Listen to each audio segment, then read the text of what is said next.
9 मई 2026 और परभनी के सावली rest house पर हम मौजूद हैं और यहाँ पर आने का जो खास मकसद है, पूरे महाराष्ट्र ही नहीं बल्कि देश भर के राष्ट्रीय अध्यक्ष लोक स्वतंत्र पत्रकार महासंघ के संजय जी देशमुख यहाँ पर मौजूद है और वो यहाँ पर आए हैं।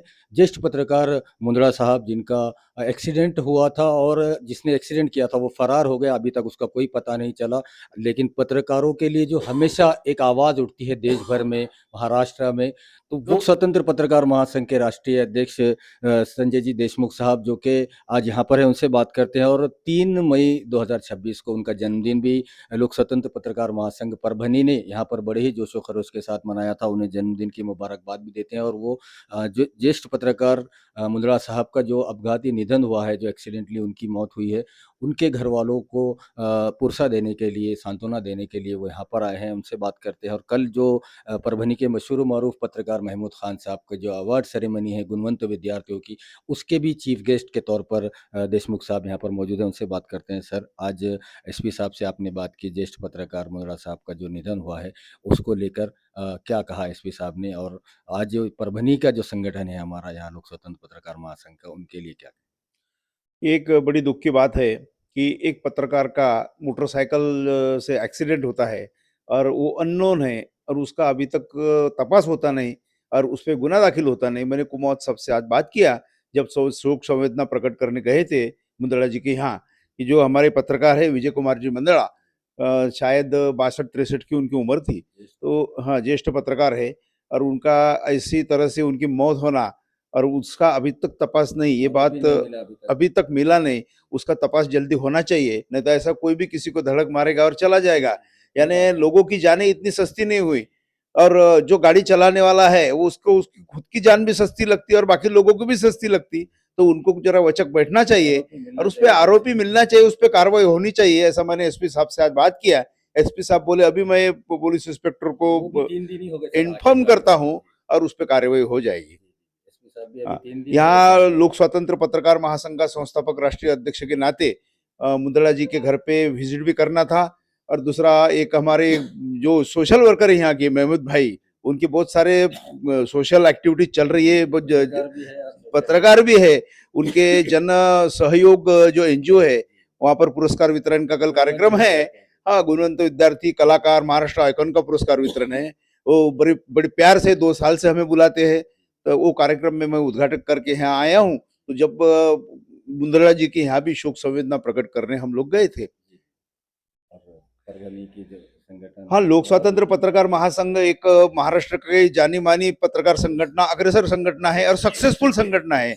ये खाली हम नहीं कहते, पूरा प्रशासन, राजकीय नेता, सामाजिक वर्कर जो है वो बोल रहे हैं, हमारा काम बोलता है। आज का सक्सेस अपना ये है कि जगह जगह के जो भी उप संचालक और डीआईओ लोग हैं वो बाकी लोगों को बोल रहे हैं, जो प्रेस काउंसिल ऑफ इंडिया के सदस्य है, कि इधर ये नेतृत्व अच्छा है, ये संगठन अच्छा काम कर रही, आप भी इनके साथ में जाओ और इनको मार्गदर्शन करो, इनको मदद करो। ये बहुत बड़ा सक्सेस है कि अपने लिए अधिकारी लोगों ने पत्रकारों को प्रमोट करना, ऐसा लोक स्वतंत्र के लिए ही हो रहा है, लोक स्वतंत्र के बारे में हो रहा है। सर, परभनी नहीं बल्कि पूरे महाराष्ट्र में आए दिन पत्रकारों पे जो हमले हो रहे हैं उसके लिए भी एक कड़क कानून होना चाहिए, जैसा पत्रकार संरक्षण कायदे को लेकर उसकी अमलबजावनी होती हुई नजर नहीं आ रही। पत्रकार संरक्षण कायदे की अमलबजावनी होनी चाहिए, ये हमने सीएम साहब को बार बार लिखा है। उनको ये भी बोला है कि जो कोई भी पत्रकार पे हल्ला होता है वो अचानक नहीं होता है, उसकी साजिश साजिश रची जाती है। पहले तो उसको धमकी दी जाती है फोन पे, और धमकी की कंप्लेंट जब पुलिस स्टेशन में जाती है तो आपके पुलिस लोग वो कंप्लेंट लेते नहीं, वो एफआईआर दर्ज करते नहीं, एंड विद इन टाइम वो आरोपी भी वो उसकी चक्कर काटते दिखते हैं पुलिस स्टेशन की। यानी वो देखते हैं पुलिस कुछ इनको सपोर्ट कर रही क्या, और बाकी बाकी आगे फिर वो हमले की जो षड्यंत्र है वो उनका चालू करते हैं। इसीलिए जो भी पत्रकारों की कंप्लेंट है धमकी के स्टेज पे, वो धमकी के पहले स्टेज पे कार्रवाई होना चाहिए, ऐसा मैंने बार बार लिखा है। हमारे अकोला का जो सज्जाद भाई का हमला हुआ था, वो बहुत बड़े 50-60 पत्रकारों ने हमने निवेदन दिया था। वो टाइम में हमारे एसपी ने बोला किसी को भी धमकी आई, वहाँ अर्चित चांडक साहब है, उनका बहुत बड़ा अच्छा काम चालू है यहाँ पर, क्योंकि पुलिस दल जो है अकोला का, वो पुलिस दल अमरावती रीजन में फर्स्ट आया और उनका जो त्रिनेत्र प्रोजेक्ट है वो भी सेंट्रल गवर्नमेंट तक गया। तो उन्होंने सबको बोला, अमरावती से यहीं पर आए। हाँ कुमार साहब, हाँ कुमार साहब से बोला मैंने, मैं अकोला से हूँ करके आज कुमार साहब को बोला मैंने, उनसे बात हो गई मेरी। और अकोला प्रशासन जो है, पुलिस प्रशासन, उन्होंने सब पत्रकारों को बोला किसी को भी अगर ऐसी धमकी आती है और पुलिस स्टेशन अगर रिस्पांस नहीं देती है तो तुरंत मुझे फोन करो। और ऐसा ये जो मामला है इसके बारे में, ये सब्जेक्ट पे हमने सीएम साहब से भी बार बार लिखा है। सर, महाराष्ट्र गवर्नमेंट की तरफ से जो हर डिस्ट्रिक्ट में पत्रकार भवन होता है, परभनी के पत्रकार भवन की बहुत दिनों से एक लड़ाई चालू है, उसके लिए लोक स्वतंत्र पत्रकार महासंघ के क्या आगे स्टेप ले? परभनी में नहीं, हर जगह पत्रकार भवन होना चाहिए और गवर्नमेंट ने पत्रकारों के लिए, पत्रकारों को सपोर्ट करना चाहिए।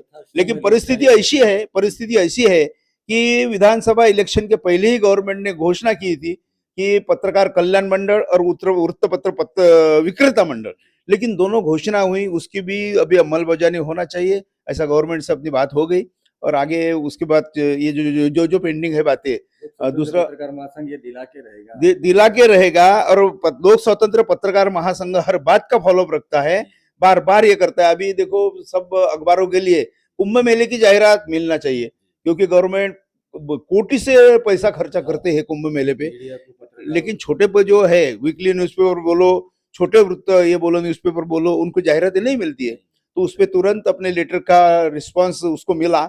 एकनाथराव शिंदे साहब हमारे, उन्होंने सवेरे जो मेल भेजा तो दोपहर में अपने को मेल का रिसीव्ड आ गए।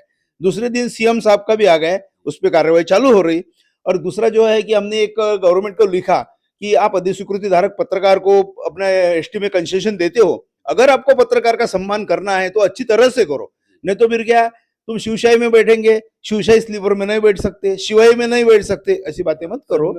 तो प्रतापराव सरनाईक साहब ने भी लेटर वो किया है एसटी महामंडल को, एसटी महामंडल का लेटर आ गया उसके बारे में कि हम उनके पुटअप कर रहे हैं गवर्नमेंट के पास में, जैसे भी मंत्री महोदय की या मंत्रिमंडल की मंजूरात हो जाएंगी उस पर कार्यवाही चालू हो जाएंगी। ऐसा लेटर अपने को आया है एसटी महामंडल से। सब पत्रकारों को ये आह्वान करता हूँ, पत्रकार बोले तो लोकशाही का चौथा आधार स्तंभ है, वही समाज का समाजदूत है, और वो उसने ऐसी तरह से काम करना चाहिए। अगर गवर्नमेंट हमको इतनी अच्छी तरह से सपोर्ट कर रही कि पिछले 2-3 सालों में आपने देखा होगा, जाहिरातों के प्रश्न हो या पत्रकार हल्ले के मामले हो, गवर्नमेंट बहुत अच्छी तुरंत हमको सपोर्ट दे रही है। तो हमको भी हमारा फर्ज है कि ये संगठन की ताकत बढ़ना चाहिए, सभासद संख्या बढ़ना चाहिए।